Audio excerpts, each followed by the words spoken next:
zvyku. Kde si za všemi horami, devíti hrami a mořem blázností se rozkládalo jedno malé, ale o to podivuhodnější královstvíčko. Poddaní zde žili spokojeně, tak jak to měli ve zvyku. Čelátka, jak měla ve zvyku, měla rozkazy krále a tak se stal královským zvykem žít na vysoké noze a o nic se nestarat. No posuďte sami dle tohle, jak vypadá takové obyčejné královské ráno. Pokud mě zrak nešálí, je právě 6:45 a panu krále začíná zvonit budík, který si natáčí každý večer před usnutím. Je to prostě jeho zvyk. Sluho, komorna, kde jste kdo? Dobré ráno, vaše královská milosti. Vyřiďte v kuchyni, že se nám jsou obvyklou raní kávu a rohlíčky a co dnes obzvláště vypečené. Ale jistě beze všeho káva s míčkem a kostkou cukru. Přesně tak, jak jste zvyklí pít. Káva s míčkem a kostkou cukru, rohlíčky obzvláště vypečené. Tak co to bude? Káva, rohlíčky a neříkal náhodou, aby byly obzvláště vypečené. Jako bys ho neznal. Komorna měla pravdu. Vrchní kuchtník vaší klasy nic jiného nečekal. Už si na tu denně se opakující objednávku tak říkají zvykl. Po běžných hraních královna uchylá se docáky na dno a jak má jako vždy ve zvyku, začíná se rozmlouvat. Ona totiž tvrdí, jazyk a správná výslovnost je jen dobrá vizitka králu a králové. No král, kde si máme náš pravidelnou vyslovací chvilku? Jen tak mezi námi. Král si o královních jazyklamových hrádkách myslel svoje. Kdyby ho učila anglicky, to by mu aspoň bylo k něčemu. Vždyť v pohádkové říši je tento jazyk obchodní řeči číslo 1 a domluvat se případné světové neshody půjde snáze anglicky než dokonalou výslovností, které však nikdo nebude rozumět. I když to všechno královna dobře věděla, svou vášení nikdy nedokázala ovládnout. Král s královnou králových království, zkusit to teď ty. Nechci tě rušit, má drahá, ve tvém mistrovském výkonu. Klidně pokračuj. Strč, pres, kres, krk. Lodyha. 333 stříbrných stříkaček stříkala přes 333 stříbrných střech. No počkej, ještě jsme neskončili. Takový šatý jsem nechtěla. Říkala jsem ti včera, ať mi nachystáš ty bílý. No počkej, až to řeknu tatíčkovi. Komorna si s princovými řeči nic nedělala. Takto se totiž princezna chovala neustále, takže se na její zlé zvyky už dávno navykla. Učeš mě. Au! Proč mi už neušla a neuklidila pokoj? Obuj a zapni mi střevíčky. Nebudu přece zohýbat svá urozená záda. Kde mám tu oblíbenou marmeládu? Mám na ní chuť. Za týden oslavím své letos, 3. narozeniny. A kde nějaký ženich, co by se ucházel o vzácnou ruku? Já se chci vdávat. Ano, slyšíte správně. Tato umíněná, namyšlená, pomstychtivá, lenivá a zlá princezna by chtěla manžela, jak je zvykem, to, co se královské rodiny týká, se dlouho neudrží pod pokličkou. A nakonec se budí všichni. Ptáte se já, z dnešní tisk se vydává v celé pohádkové říši, takže se opravdu nic neutají.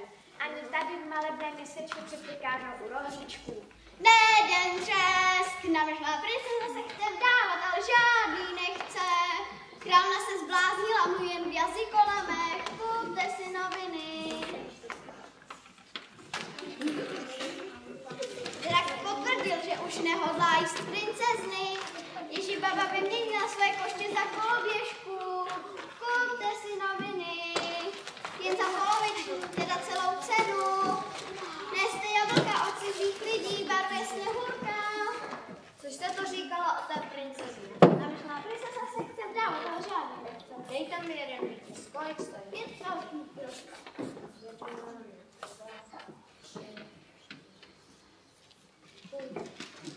To je mi teda princezna. Půjdu na zámek jako pekař, požádám o práci a sám zjistím, jak se věci mají. Těm dnešním novinám se stejně nedá. Z druhého dne šlo vše jako předešlý den. Král přesvídal, královna se vybudovat a princezna se jako vždy probíhala s umíněnou náladou. Tatínku, komorná mi dnes nachystala špatný šaty. Takový jsem nechtěla. Nech se nebudu žádnému nápadníkovi líbit. Vyhodí. Ale teď už moc jako moc sluší. Komorná dělá jenom svou práci. Není žádný důvod k tomu, abych ji propustil. Princezno, princeznovská, on přijde. Vše by bylo tak jako vždy, kdyby se náhodou neobjevil sluha. Vaše královské urozenstvo. Je zde nějaký pekař a říká, že umí péct ty nejvypečenější rohlíčky. Rychle jsem s ním. Dobrý den. Přišel jsem žádat o službu. Jsem pekař z pekárny u rohlíčku, kde pečeme rohlíčky obzvláště vypečené. Rohlíčky bez rohovatělých rohů, to je mi tedy rohlina. Novina má drahá. Termína zkoušenou. Sluho, odběžte pána do kuchyně. Obzvláště upečené rohlíčky, to si přece náš pan král nemohl nechat být. Něco mi říká, že se mu sliny zbíhají už teď. Vedu vám posilu vaší, to je pekař Štěpán z pekárny u rohlíčku.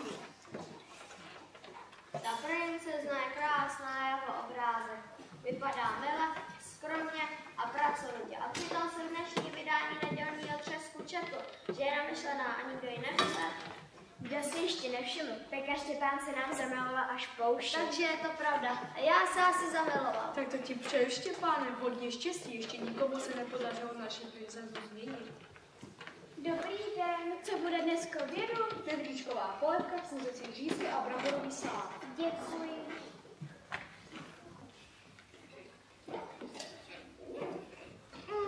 Teda, to je dobrota. Vidíš, co jsem ti říkal. Takový zvláštní pocit pocítil pekař Štěpán poprvé a ani ho neodradil to všechno, co se o princezně Marsáce dozvěděl. Začal princeznu jídelna vyhledávat. Nosil jí jídlo, každodenní obdaroval květinou. Nabídli jí rámě a doprovázeli každý den na dlouhé procházky, kde se spolu celé hodiny povídali. Princezna mu začala čím dál více pomáhat. Princezna začala strávit spoustu času v kuchyni. Utírala a leštila hrnce.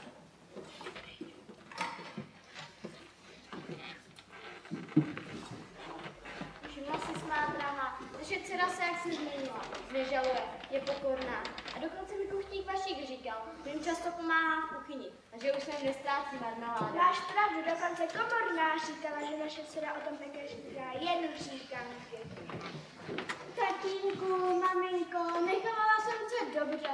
Byla jsem zlá, pyšná, namyšlená, lenivá a zmlsaná. To pekař Štěpán naučil, jak se k lidem chovat. Královno, vím, že nejsem urozené krve, ale vaši princeznu miluji víc, než cokoliv jiného na světě. Tímto vás žádám o jí. Má dcera bude tvá, budeš moudrý a spravedlivý král. Nový král s královnou budou královat král. To se mi to povedlo. Správně to královna vystihla. Chystala se velká svatba. No to vám byla oslava.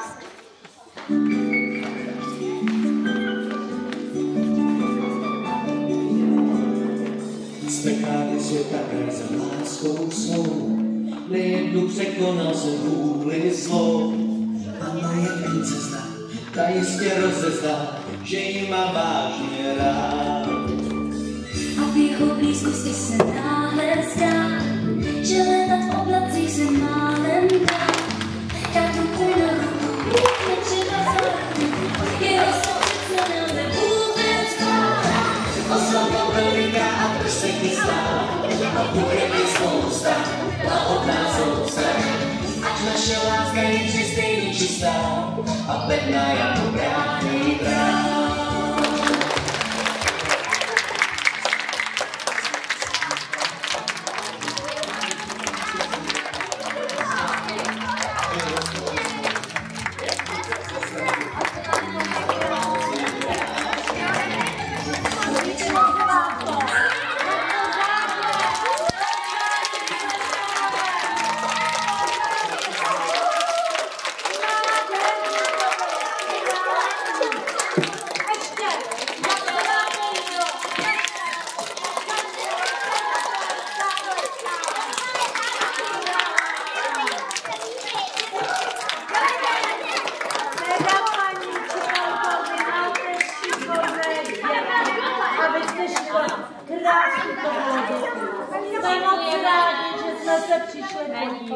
Opravdu to bylo nádherné.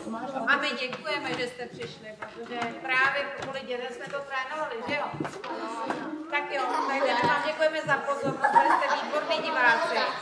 Moc hezky se nám hrálo a ještě ukažte jednou parťákům, komu všemu se to líbilo, ruku nahoru.